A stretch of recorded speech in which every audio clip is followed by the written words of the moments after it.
guys, Tez here, welcome back to my channel.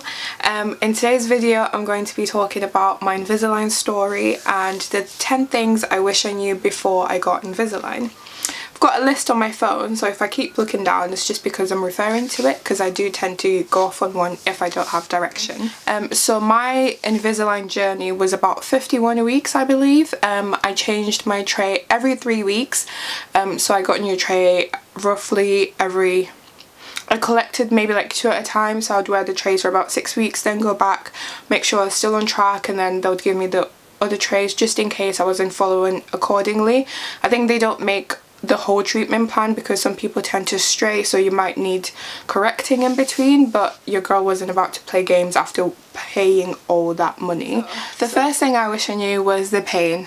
Whew. So every time you get a new tray, it's really tight on your teeth and it makes your teeth super sensitive and they respond really negatively towards pressure. So for every 3 weeks, for the first 3 to 4 days, it was really hard to like chew. It would hurt when they weren't in there and then would hurt again when I put them back. It was just, there was no easing the pain. It was just super painful, and I couldn't brush my teeth with an electric toothbrush because there was too much pressure, so it was just manual. So yeah, I wish someone had warned me about the pain. I didn't really take any medicine. I'm a pharmacist, so I do believe in medicine, but I just think it's so expensive and I didn't want to pay the 25p you have to pay for paracetamol. So yeah, I just suffer through the pain. I know, 25p for my health and well-being, but it's fine.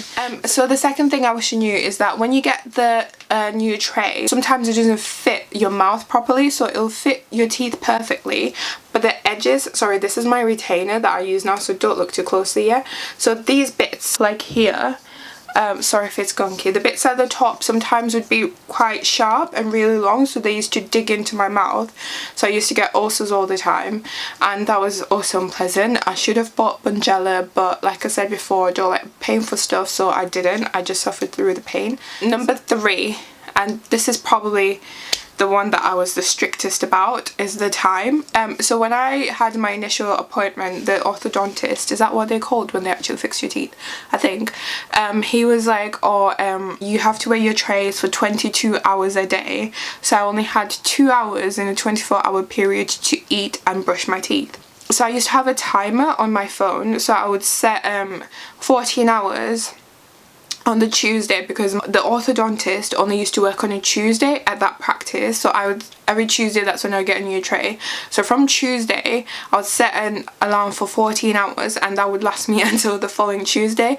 So if I would start the timer if I was like brushing my teeth or eating, and then I'll stop it again, and it was just a lot easier for me. So because sometimes if I went out to eat with my friends, it would take more than 2 hours, and I'm like, well, does that mean I can only have that one meal a day because I've already surpassed my 2 hours?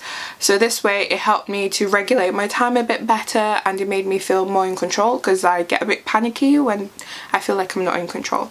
So yeah, I wish I'd known about the time because that was really hard.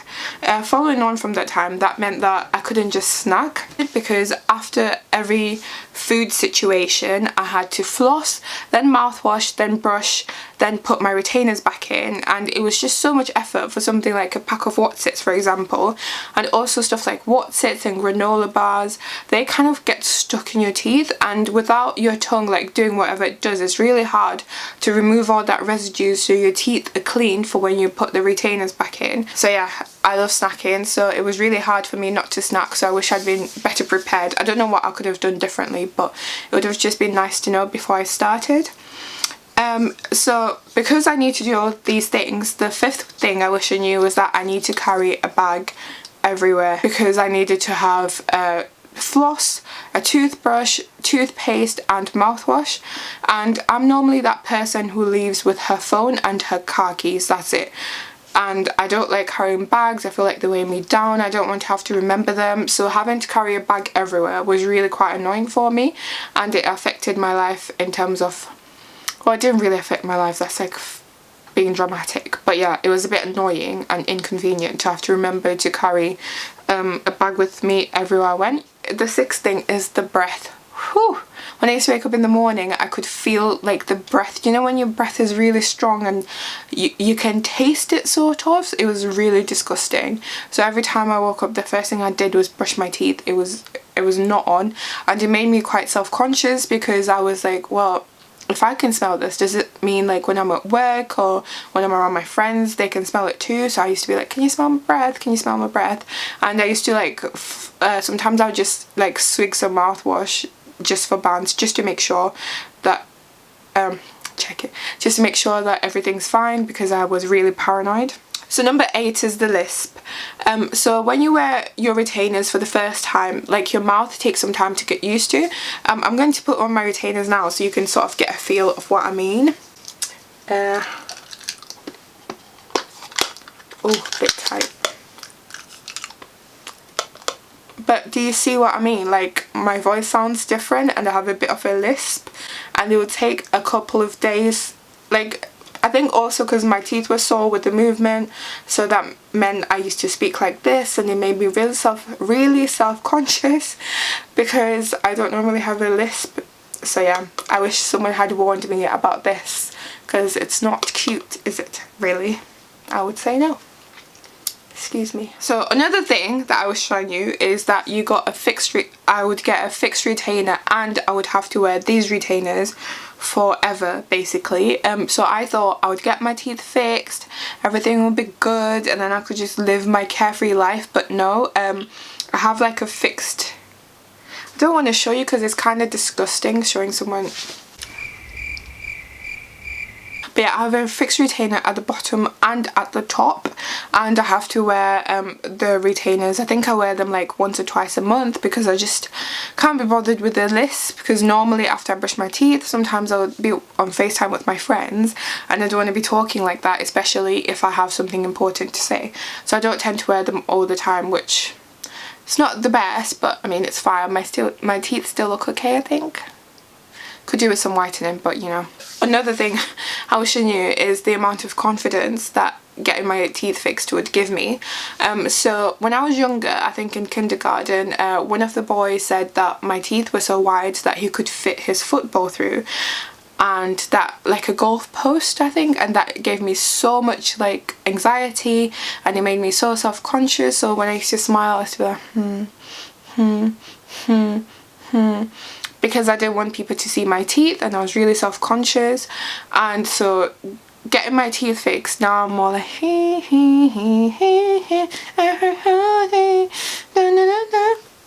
because I'm just really happy and more confident, and I think it makes me a better person, because the happier you are, the more joy you can spread, and who doesn't want to spread joy, right? I think I started smiling when I still had the retainers in, because once you could see the difference, I was just like, sis, I paid so much money for this and I am going to let the world know. And that's okay. When I had my initial consultation, where after they'd done the mold, and they told me how much it would cost me based on how long it would take and how many retainers I would need, they gave me like a video of what was going to happen with my teeth, and I was like, well damn, like sign me up, take my coin, give me them teeth, because that is what I've been looking for. So I was really happy, confidence, blah blah blah. The 10th thing is the cost. It wasn't cheap, it was a lot of money, but again, 100% would do it again. Categorically would do it again, whatever categorically means. They did cost, I think, £3,100, and that was for the whole treatment and the top and bottom retainer. And the top and bottom retainer, I think it would have been slightly cheaper if I opted to not have the retainer, but it just felt like, well, I'm spending 3k anyway, like what's another couple of hundred, or what, 2.8, what's another couple of hundred to have the security of the fixed retainer. Anyways, hope you guys enjoy the video. Please don't forget to tap the like button so it reaches more people. Subscribe if you haven't already, because it really helps me out. I've also decided to do this thing, I don't know how long it'll last, but I read this book, and because I don't have social media anymore, besides Twitter, everybody needs Twitter, I don't really have a way to share what books I'm reading, so I'm going to be sharing it at the end of every video. So if you like reading books and you want new suggestions, then please come again, and hopefully I'll give you something you might not have thought to read otherwise. So the book I've just finished reading is Love in Colour. But this is a really good book. It's only available in hardback, I think, because it's quite new. And this is Sis here herself serving looks. Yes, support the black people, guys. Anyways, hope you enjoyed my video, and until next time, bye for now.